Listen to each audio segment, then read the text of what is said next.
Last hour, Admiral Stavridis reminded me that he had a classmate blown up by Hezbollah in Beirut, Captain Vincent Smith, in 1983. There's a new book out by Jack Carr and James Scott called Targeted Beirut, which reminds us all about the events of 1983. What did you feel upon hearing that Hezbollah's leadership had been assassinated by Israel in the bombing of their underground bunker over the weekend? Well, it's fantastic news, Hugh, that all Americans should celebrate and thank Israel, not just for bringing a measure of justice to all those Americans, most notably the Marines in the Beirut barracks bombing of 1983, but many other Americans who've been wounded or killed or lost loved ones at the hands of Hezbollah, but also for the ongoing threat that Hezbollah poses today, not only to Israel, but to our interests in the region. That's not what Joe Biden and Kamala Harris have done. Sure, they put out some platitudes about what a bad guy Nasrallah was, but then immediately started making demands that Israel enter ceasefire negotiations again with bloodthirsty terrorist groups. In reality, Hugh, we should again be thanking Israel, backing them to the hilt, and encouraging them to destroy Hezbollah and Hamas completely. They've apparently made the decision, to borrow from The Godfather, to settle all the family business at once. And that's Senator exactly Cotton, you what remind me, though, that when terrorist cells are cut off from command and control, and for years we've known there are Hezbollah terrorists in the United States, and we've suspected that, their command and control is completely decimated. It was destroyed by the beepers, by the walkie-talkies, by the bombings of the Radwan leadership, by the bombings of the bunker, and then subsequent assassinations in the last 2 days. Are you worried that we now have free agents, free of any kind of discipline, and basically free agents in the United States? Well, Hugh, it is a fact that Hezbollah has tried to set up cells with Iran's help throughout the Western world. I also have to wonder, though, if those cells are having second thoughts about what they've been told all along, because I think there's a lot of second thoughts throughout the region. Remember, Barack Obama and Joe Biden and Kamala Harris and all the smarties in the Democratic foreign policy set and in Europe have told us for years that Iran is fearsome, it has a ring of fire around Israel, it can destroy downtown Tel Aviv. Iran has been totally exposed.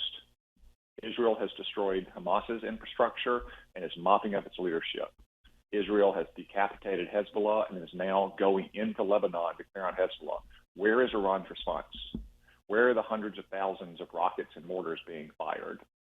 People around the Middle East who are afraid of Iran, who were counting on Iran's support, are now looking at Iran as a weak and feckless threat. Israel, once again, has shown itself to be the strong horse.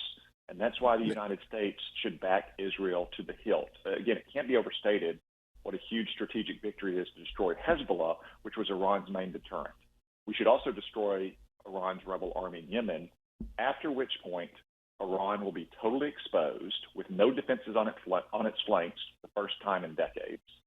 Now, I believe that Bashar Assad's brother has also been assassinated in Syria because Syria made the mistake of sending rockets into Israel. I am curious, Senator, do you expect the new Senate, and I know you've been out there with Dave McCormick and Bernie Moreno and Tim Sheehy and probably Nella Domenici, who knows where you've been.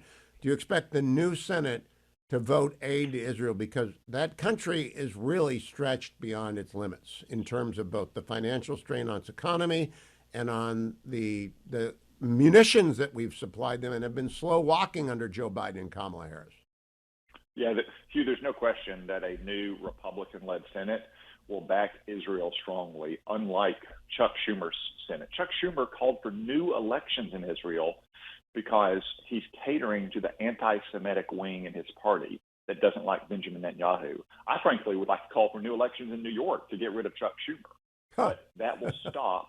That will stop whenever we're in charge of the Senate. There are still a handful of Democrats that will vote for aid as well. So we'll have more than enough votes to make sure that we back Israel to the hilt.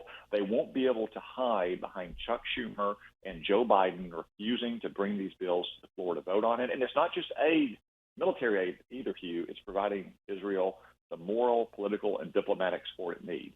The House of Representatives passed with some meager Democratic support an effort to sanction the International Criminal Court, also known as the International Kangaroo Court, who's been targeting Israel for years.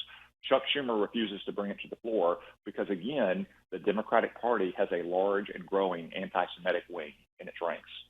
Now, Senator Cotton, coming up after you, former Ambassador David Friedman is joining me to talk about his brand new book, One Jewish State, in which he makes the argument, good trial lawyer, David Friedman's a heck of a trial lawyer, makes the argument for Israel extending sovereignty over Judea and Samaria. I don't expect a statement from you about that, but I'm curious if you think Israel has found its sea legs. I'm just so extraordinarily impressed by Netanyahu in the last 3 weeks, the way he's threaded this very, very difficult situation and gave that speech at the UN, even as the bombers were in the air for Beirut. I just don't think we have a comparison. Dr. Warren said Obama went into the White House Correspondents Association as president when we were, executing Osama bin Laden raid. It is a remarkable run for Netanyahu over 3 weeks. Do you agree? It is tremendous leadership from one of the great statesmen of recent times. Also want to stress, though, Hugh, it's not just Benjamin Netanyahu. It's all of the Israeli government, and frankly, all of Israel, strongly united. Whatever other domestic controversies may roil Israeli politics, as they often do, behind the prime minister's war strategy to destroy Hamas and now to destroy Hezbollah. That's, again, something that Joe Biden and Kamala Harris always omit. It may be controversial in the Democratic Party in America. It's not controversial in Israel that Israel can't live with a terror statelet on its border, aiming thousands of rockets and missiles at its people, displacing 80,000 Israelis for more than a year from the north. Now, Senator Cotton, I want to turn to domestic politics. We have the debate tonight. Your colleague, J.D. Vance from Ohio, will be on stage with Governor Walz. And Margaret Brennan of Face the Nation and Nora O'Donnell of CBS Evening News are both liberals. You have met with both of them. I wonder if you were surprised. You had Robert Costa sitting in for Margaret Brennan on Face the Nation. Were you a little bit stunned that you actually got through a few answers without being interrupted by the host? No, Hugh, it's fine. The host can try to have, as you often say, a debate as opposed to an interview. What I'm confident of is that J.D. Vance is going to do an excellent job of exposing that Kamala Harris is a dangerous San Francisco liberal and that Tim Walz wants to make Minnesota, California, and he's gone a long way towards that if you know anyone in Minnesota. And that's what they do to America as well. Of course, J.D. also has a big advantage over Tim Walz in this debate, which is he knows where he stands and what he believes. Maybe even more important, he knows where the boss stands and what he believes. Tim Walz is almost as absent from the news as Kamala Harris because he can't go out and answer any question. Kamala Harris wants to ban fracking. She's wanted to for 50 years of her life, and then all of a sudden she's had an election eve conversion. She won't say where she stands on race-based reparations. She, won't say where she stands on the gas-powered vehicle ban and the electric vehicle mandate. How is Tim Walz going to answer these questions tonight? He has no idea what Kamala Harris is going to say next in her craven and opportunistic efforts to get herself elected. The Free Beacon has a story yesterday on Governor Walz's trips to China, including one he didn't make. He claimed to have been in Hong Kong at the Tiananmen Square massacre. He wasn't. He was. I mean, they've got the goods on him. He seems to be a serial fabulist, Senator Cotton. I'm not sure they're going to bring that up at all tonight because it is left-leaning moderators. Do you expect that to come up tonight, Tim Walz in China? Well, Hugh, as you pointed out, it's very notable that in the ABC presidential debate, the moderators didn't ask a single question about China. Now, I think we should point out, as you have, that ABC is owned by Disney, which has theme parks inside China and which needs access to China's very large domestic movie market. CBS is affiliated with Paramount. The same exact situation with CBS. In fact, I hadn't thought about that. You're right. Every major news network and network in America, except for Fox, is owned by or affiliated with a major movie studio that kowtows to Chinese communists.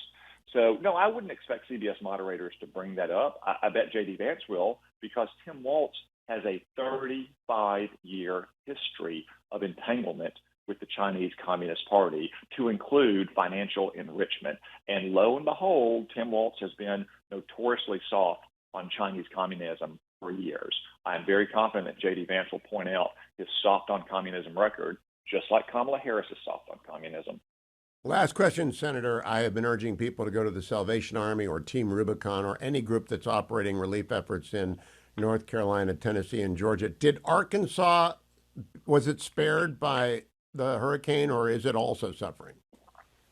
No, the Helene tracked far enough to the east that we didn't get much effect from it. But man, the devastation in parts of Georgia and Tennessee and North Carolina in particular is just terrible. So your heart goes out for all those folks. You know, we got some steep and narrow valleys and ravines in the Ozarks that I can only imagine what the devastation would be there if you got that level of rain. And I think that's what happened in those Appalachian valleys. So Are you I'm surprised, joining all Senator, that Americans. we didn't get a warning? I mean, if this was Katrina and Bush, we'd be hearing all about this, but we're not. And I don't want to second guess scientists. Maybe it's impossible, but this does seem like flat-footedness on FEMA and NOAA's part. Yeah, I mean, right now, I mean, the focus has to be on restoring services in these valleys. Again, some of them are still cut off in terms of cell service, access to roads that have been washed out. We really have to focus on getting the aid that we need to those people. But I do think there's going to have to be an after-action review, as they say in the military, because, again, when you're looking at these narrow and very deep valleys and ravines, some of which we have, again, in the Ozarks, if you get the level of rain they have received, it could be very dangerous. And I think that's unfortunately what you've seen Senator, over in the southeast. yeah. I repeat, people can help with the Salvation Army or at Team Rubicon, and I thank you, Senator Cotton, for joining me this morning.